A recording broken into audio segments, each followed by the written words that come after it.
ये कहानी है अहिल्यानगर जिले के पास बसा घार गांव की। चारों तरफ हरे भरे खेत और सादगी से भरे लोग। यहाँ के लोग बहुत ही मेहनती थे। कोई खेती करता था, कोई सब्जियां बेचता था, तो कोई दूध बेचकर अपना घर चलाता था।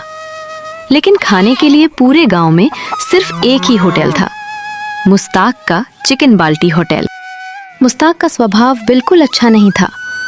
उसे अपनी कमाई का इतना घमंड था कि वो गरीब और मजदूर लोगों की भी इज्जत नहीं करता था। एक दिन शेवंता बाई मुस्ताक के होटल पर चिकन बाल्टी खाने आई। अरे मुस्ताक, मुझे एक चिकन बाल्टी दे देना। हाँ, बैठ वहाँ, देता हूँ। मुस्ताक ने शेवंता बाई को चिकन बाल्टी दी और शेवंता बाई ने पेट भर कर खाई। मुस्ताक, आज 50 रुपए कम है, कल सुबह पक्के पैसे दे दूंगी। तुम तो मुझे जानते ही हो। शेवंता बाई, ये होटल है, उधारी की दुकान नहीं। पैसे पूरे नहीं होते तो खाना ही क्यों खाते हो? मुस्ताक, इतनी भी बात मत बढ़ाओ। मैं तुम्हारे पैसे लेकर भागने वाली नहीं हूँ। शेवंता बाई, मुझे तुमसे कोई मतलब नहीं है। मुझे पैसे चाहिए, चाहे कहीं से भी लाओ। नहीं है तो मेरे होटल से चले जाओ। बेइज्जती से बचने के लिए शेवंता बाई वहां से चली गई। मुस्ताक के लिए ऐसी बातें रोज की हो चुकी थी। उसकी कमाई बढ़ती जा रही थी और उसी के साथ उसका घमंड भी। अगले दिन दोपहर के समय एक रिक्शा गांव में आकर रुकी। उसमें बिहार से काम की तलाश में रवि किशन और उसकी पत्नी महाराष्ट्र आए थे। रिक्शा से उतरते ही उनकी नजर मुस्ताक के होटल पर पड़ी। किशन जी, देखो, वहाँ चिकन बाल्टी का होटल है। मुझे बहुत भूख लगी है, हम यहीं खाना खा लेते हैं ना? हाँ प्राजक्ता, वैसे भी हम अभी अभी ही गांव आए हैं। कुछ खाकर फिर रहने के लिए जगह भी ढूंढते हैं। दोनों भी मुस्ताक के होटल में खाना खाने गए। मुस्ताक ने उन्हें चिकन बाल्टी परोसी। रवि किशन और उसकी पत्नी ने पूरी बाल्टी खत्म कर दी। लेकिन खाना खत्म होते ही उनके सामने एक बड़ी परेशानी खड़ी हो गई। भाई साहब, ये लीजिए पैसे, लेकिन मेरे पास अभी 100 रुपए कम है। हम इस गांव में नए हैं, कल काम मिलते ही आपके पैसे दे दूंगा। अगर पैसे ही नहीं थे तो खाना क्यों खाया? मेरा होटल क्या धर्मशाला है क्या? भाई साहब, आप भरोसा रखिए, मैं आपके पैसे जरूर चुका दूंगा। मुझे मेरे पैसे अभी चाहिए। पैसे नहीं हैं तो मेरे सामने खड़े होकर बहाने मत दो। मुस्ताक की आवाज सुनकर होटल में बैठे लोग भी उनकी तरफ देखने लगे। रवि किशन की आंखों में शर्म और मजबूरी साफ दिखाई दे रही थी। बस कीजिए भाई साहब, अब और मत बोलिए। हमारे पास 100 रुपए नहीं है तो मैं अपनी अंगूठी दे देती हूँ, इसे रख लीजिए। लेकिन इन लोगों के सामने हमें और शर्मिंदा मत कीजिए। होटल में बैठे गांव वालों को ये देखकर बहुत बुरा लगा, लेकिन कोई भी मुस्ताक के खिलाफ बोलने की हिम्मत नहीं कर पाया। रवि किशन ने अपने पत्नी को साथ लिया और चुपचाप होटल से बाहर निकल गया। रवि किशन अपनी पत्नी प्राजक्ता को लेकर गांव की गलियों में आगे बढ़ता रहा। जेब में ज्यादा पैसे नहीं थे और रहने के लिए कोई जगह भी नहीं थी।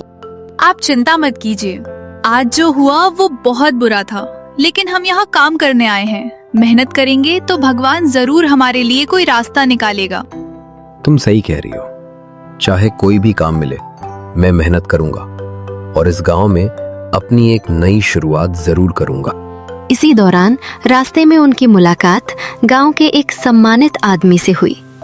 गांव में लोग उन्हें रतन दादा कहकर बुलाते थे। दादा, हम बिहार से काम की तलाश में यहाँ आए हैं। रहने के लिए कोई छोटा सा कमरा मिल जाए तो बड़ी मदद हो जाएगी। तुम लोग नए हो, इसलिए पहले मेरे घर चलो। मेरे पास एक कमरा खाली है। जब तक तुम्हें अपना ठिकाना नहीं मिलता, तुम लोग वहीं आराम से रह सकते हो। रतन दादा उन्हें अपने घर ले गए।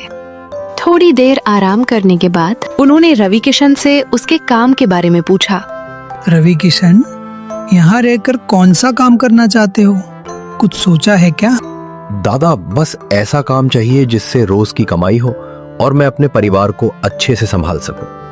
एक बात पूछूं, तुम्हें खाना बनाना आता है? क्योंकि तुम्हारे लिए यहाँ एक अच्छा मौका है। हाँ दादा, मैं बहुत ही बेहतरीन खाना बनाता हूँ। रवि किशन, हमारे गांव में एक ही चिकन बाल्टी का ढाबा है, वो भी अच्छा नहीं है। तुम भी वैसा ही ढाबा शुरू करो। लेकिन दादा, ढाबे के लिए जगह खर्चा भी बहुत आएगा। हमारी एक जगह खाली पड़ी है, वहां शेड भी बना हुआ है। तुम चाहो तो वहीं से शुरुआत कर सकते हो। दादा, मैं कल सुबह से ही काम शुरू कर दूंगा, बस आप अपना आशीर्वाद बनाए रखिए। अगली सुबह रवि किशन ने उसी जगह अपना छोटा सा ढाबा शुरू कर दिया। उसने सामने एक बोर्ड लगाया, गर्मा गर्म चिकन बाल्टी सिर्फ 200 रुपए। अरे, मुस्ताक तो चिकन बाल्टी के 300 रुपए लेता है, यहाँ तो 200 रुपए में मिल रही है। लेकिन कितने साल बाद कोई नया ढाबा शुरू हुआ है।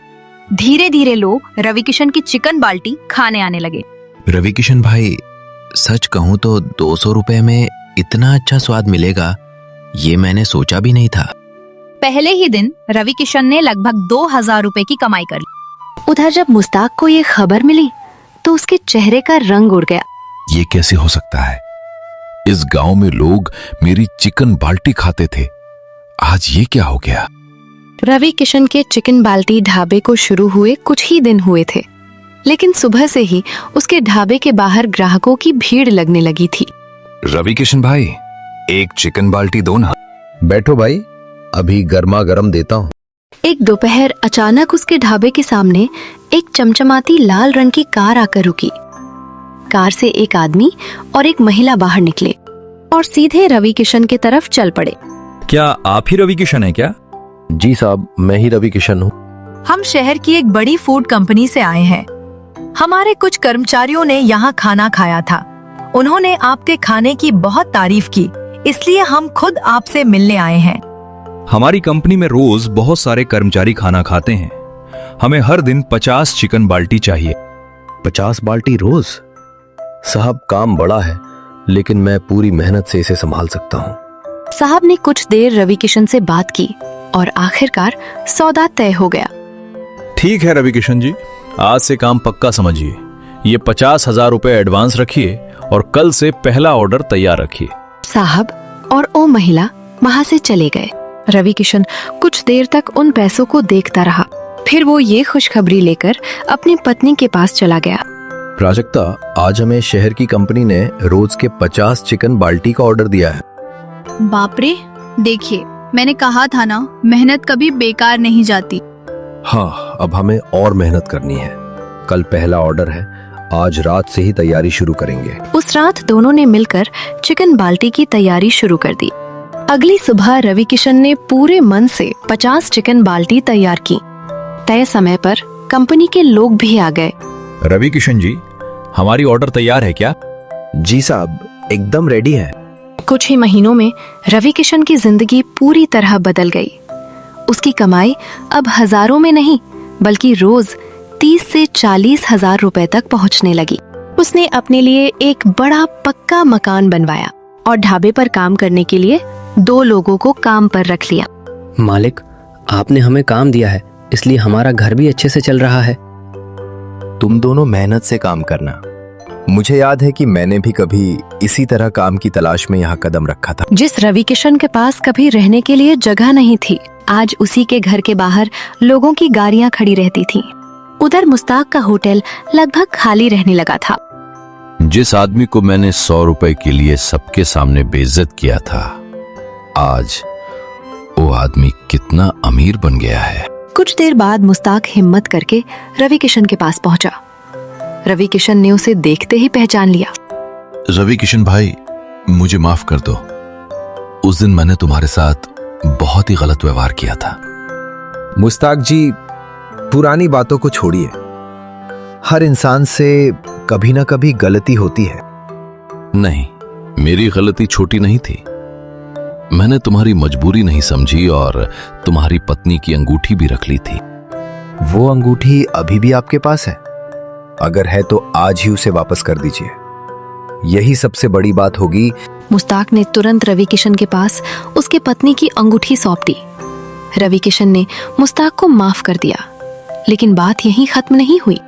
मुस्ताक जी, अगर आप चाहें तो मेरे साथ काम कर सकते हैं। आपके पास खाना बनाने का अनुभव भी है। क्या तुम सच में मुझे अपने साथ काम दोगे? मैंने तो तुम्हारे साथ बहुत बुरा किया था। मुस्ताक की आंखों में आंसू आ गए। जिस आदमी को उसने कभी 100 रुपए के लिए अपमानित किया था, आज वही आदमी उसे काम और सम्मान दे रहा था। रवि किशन ने साबित कर दिया कि असली अमीरी सिर्फ पैसे और बड़े मकान में नहीं होती। असली अमीरी अच्छे व्यवहार, मेहनत और इंसानियत में होती है।